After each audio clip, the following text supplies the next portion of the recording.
Ayn Rand's stories are stories about the struggle of the individual against the collective and their gripping. And when I first read Atlas Shrugged, I couldn't put the book down. It became a 12 and then a 14 and then a 16-hour day exercise. Human nature doesn't change. That struggle existed 100,000 years ago. That struggle exists today. What does change is technology. 100,000 years ago, an enraged human being could maybe kill 10 other people. And today, an enraged human being can kill 100 million people. And so as technology advances, our thoughts about ethics and morality and technology and civility have to evolve. Today, we struggle with the challenge of authority. You know, Lord Acton said, absolute power corrupts absolutely. And the only difference between absolute power today and absolute power 10,000 years ago is today we have a company that listens to everything a billion people say. We have another company that answers the questions that 4 billion people ask. We have companies that deliver the food and all of the goods that you need to survive to hundreds of millions of people. We have one company that delivers all of the business software to 80 million corporations, indirectly serving billions and billions of employees.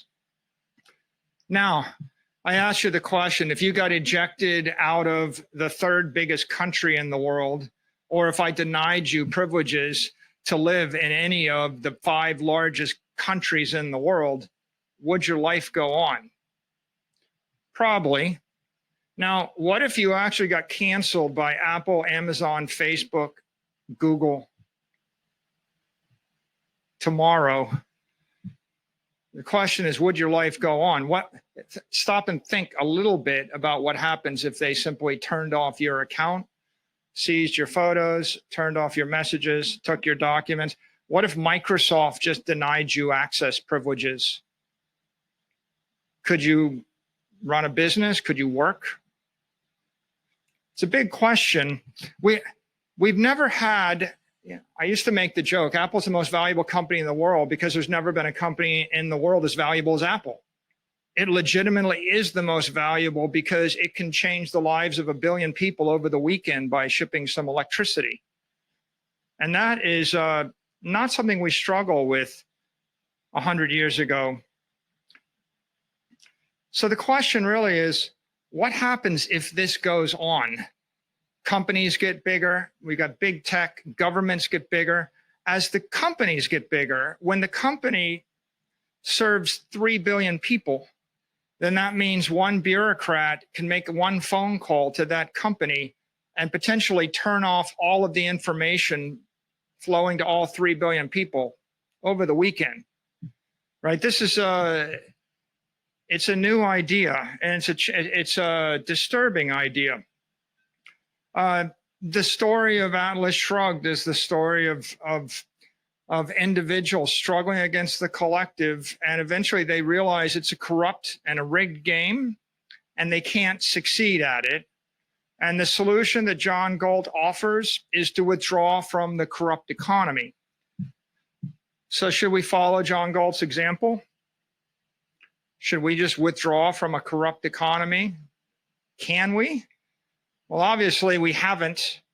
You know, if another famous writer, Robert Heinlein, he had a quote, he said, you don't win wars by dying for your country. You win wars by making the other guy die for his country. And we don't want to be martyrs. We want to be winners. And that is the challenge we face today. There's no point in going on strike unless you've formed a union first. Just going on strike without the organization in advance is just self-inflicted martyrdom. Bitcoin is a union. I'm going to leave the thought and continue with my speech. We'll come back to it at the end. There's a freedom saga in the history of the human race. What is that saga? Somebody grows up, they struggle against the collective. Life is oppressive. They can't farm, they can't live, they can't worship, they can't celebrate, they can't breathe. So what do? Well, they go over the horizon. Beyond this horizon, we travel somewhere over the hill. After that, we go to the New World. We get in a ship. If you're a Huguenot, if you're a Protestant in Catholic land, if you're a Catholic in Protestant land, if you're a second son, at some point you're a Quaker, you get in a ship, you go to the New World. What happens after you settle the New World? Well, it gets too oppressive on the East Coast. Go west, young man. And we go west. We want to get away from too many politicians, too much government, too many well-intentioned individuals trying to help us with more laws, more government services. Well, in the 20th century, Peter and I are both aeronautical engineers. We read every science fiction writer, and the great romantic science fiction tomes from Heinlein, et cetera, were all about Earth is too crowded. We got to get off this planet. We got to go to space. Elon Musk channels this aspiration every day. But in general, we all grew up thinking that in the 70s and the 80s. Go to space. Now, the problem is, it turns out to be fairly expensive to go to space. We didn't quite make it. We figured out how to send millions of people to the New World, and we spent millions of people west, but we couldn't send millions of people to the moon or Mars or the next habitable G-type star. So where is the next frontier for those thirsting for freedom? Cyberspace. And here I pause and I ask you to, like Steve Jobs said, think different. Thinking conventionally will get you killed.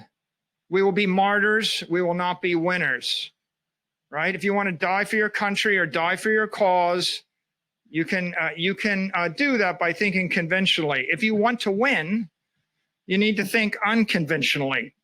We have to embrace new paradigms. In the 21st century, you can choose where to locate your body, your friends and family. You can choose where to locate your mind. You can spend your time on Twitch or Netflix or YouTube or Reddit or reading whatever you like. There's infinite. You can be wherever you want to be with any group you want to be in cyberspace in your head. You can also choose where to locate your business, your P&L. Where do you generate cash flow in order to pay your expenses? You want that to be a streaming YouTube channel? You want that to be a bakery on Venice Beach? You choose. There are consequences. And finally, you can choose where to place your wealth.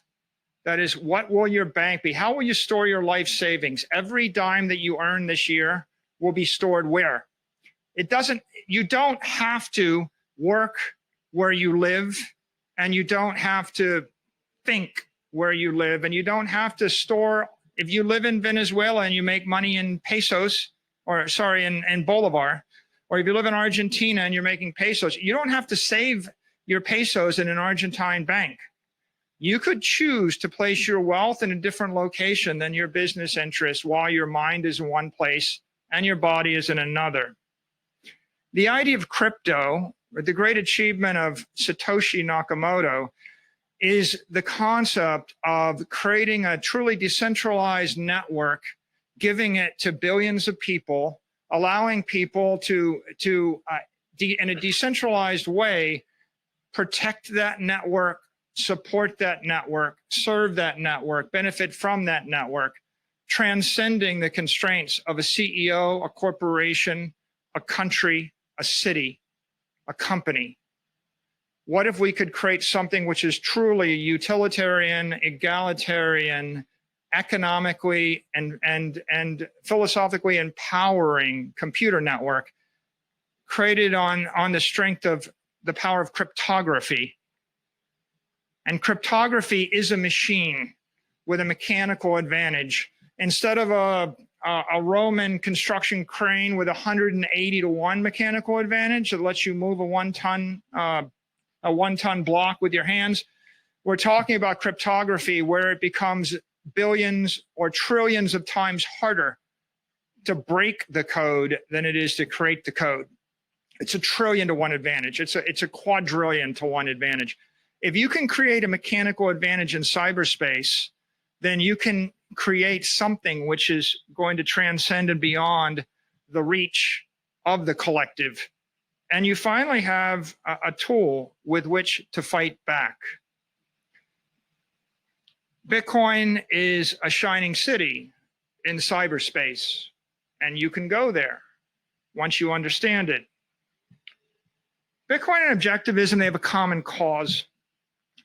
Ayn Rand in 1959 said, "I'm for the separation of the state and economics, just as we had the separation of church and state." Whereas Hayek in 1984 said, "I don't believe we shall ever have good money again before we take the thing out of the hands of the government. That is, we can't take it violently out of the hands of government. All we can do is by some sly, roundabout way, introduce something that they can't stop." Clearly, both movements are thinking about separating economics from the state and from the collective. The difference is, for thousands and thousands of years, the technology for doing that was imperfect. The technology of gold to separate the power from the state doesn't work when they just shoot you and take your gold. The technology of cows or tobacco or fiat currency or buildings, they don't work that well to separate economics from the state. So although this was an ideal and aspiration, we never had the technology to realize it. January 3rd, 2009 is the Singularity. That's the point at which Satoshi Nakamoto developed the technology to transfer value through space without a trusted third party. Now, people say that a lot. They say he solved the Byzantine generals problem. But if you can transfer something of value through cyberspace without a trusted third party, that means you can manifest something of value in cyberspace without a trusted third party. That means you can create and store and transfer energy in the digital realm. The creation of digital property, digital money, digital energy, and digital matter was therefore affected on January 3rd, 2009.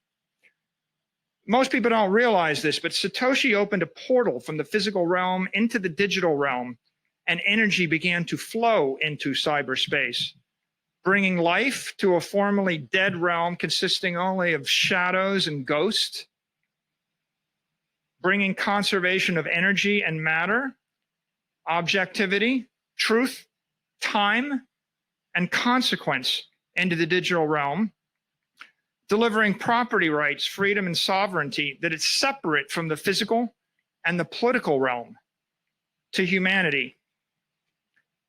Most of the world, myself included, ignored this chain reaction for the next decade. It happened, it flickered, it burned, we ignored it, except for the OG Bitcoin cypherpunks, and they can tell you that everybody thought they were crazy. In March of 2020, the world came to a grinding halt. Suddenly, billions of people woke up to the prospect of an economic collapse, losing faith in their institutions and their governments. On August 10th, MicroStrategy, struggling with this existential crisis, adopts the Bitcoin standard. At that point, I concluded the road to serfdom is working exponentially harder for a currency growing exponentially weaker. And we saw an escape from economic slavery in the form of what we thought was digital gold. But as I've explained, it turned out to be much more than digital gold. On September 18th, after fully adopting the Bitcoin standard and after talking to some more Bitcoiners, I had this epiphany. I went to Twitter and I posted the following: Bitcoin is a swarm of cyber hornets, serving the goddess of wisdom, feeding on the fire of truth, exponentially growing ever smarter, faster, and stronger behind a wall of encrypted energy. And I think Ayn Rand would understand what I was saying. What it means is, for the first time in the human race, we have unleashed a freedom virus, a truth virus. We've unleashed a sovereignty virus, which is also a monetary virus. And as you know, and as Heinlein once said, the only way to fight a virus is with another virus. You can't take it on, you can't take it head on. Bitcoin is something special. Galt's Gulch is the Bitcoin network. Rather than removing your labor from a corrupt economy, you should remove your money from a corrupt economy. Bitcoin's a protocol to create free ideas, free economies, and free assets beyond the control of corrupt institutions. It's a fast, fair, and equitable method to settle the differences of 8 billion people. We say in the Bitcoin world, fix the money, fix the world. Success. We want to succeed. This is the end of my speech. We could talk about the struggle and the human misery, and we could talk about the reasons why and what people think about it, but ultimately, it doesn't really much matter. I don't want to be a martyr. I don't want us to die for our country. I want us to be the winners. Success requires courage, clarity, and commitment. Look, there's 20,000 cryptos. There's one that's 95% dominant, which is ethically sound, technically sound, economically sound. Bitcoin is reared in metal. It's the hardest substance in the universe. Most people don't know it. Most people are afraid of it. Never done that before. When we bought Bitcoin, we bought 250 million. No public company had ever bought any. People thought we were crazy. So then we bought another 175 million. People thought we were crazy. Then we bought 600 million more. People said, you can't stand on it. It'll destroy you. It's like standing on a bridge made of steel. And I concluded, it's the perfect engineered material to solve our problem, but people are living in fear. And how are we going to get them to not be fearful? And I was reminded of Andrew Carnegie's example. It's like, build the bridge, go stand out in the middle of the bridge. You build an airplane, fly the airplane. Show people that it's not going to break. That's what MicroStrategy did. We said, well, if it's good for 100 million, it's good for 1 billion. If it's good for 1 billion, we might as well go for 4 billion. Right? And at some point, people will realize that they have more to fear by not embracing this technology than by embracing it. Right now, it's a $400 billion asset. There are $400 trillion of other assets floating around in our current fiat system. They're leaking energy, they're corrupt, they're inefficient, they're controlled by the collective. Bitcoin is 0.1% of the human race's liquid energy. 99.9% of the world doesn't get it. They're not there. That 99.9% haven't moved to Galt's Gulch. That means you're still early. So you can plug in yourself, your company, your organization, your agency, your product, your service, your family, or your ideology. I said to you at the beginning of the talk, Bitcoin's a union. The union gets more powerful as more people join. And in the war for the future of money, it's going to be won with money. As the money moves into the network, the monetary union gets more powerful. Everybody that joins the network has that much more power. And your only hope against the oppressive force of the collective is to unionize your own activities and organize your activities with people of like ideology that believe as you believe. More money, more people, more power. So in closing, Bitcoin is an economic machine based on a truth machine poised to emerge as a freedom machine. It's the best choice we have to save our civilization and realize the ideal world envisioned by Ayn Rand and the Objectivist movement. Join us. Thank you.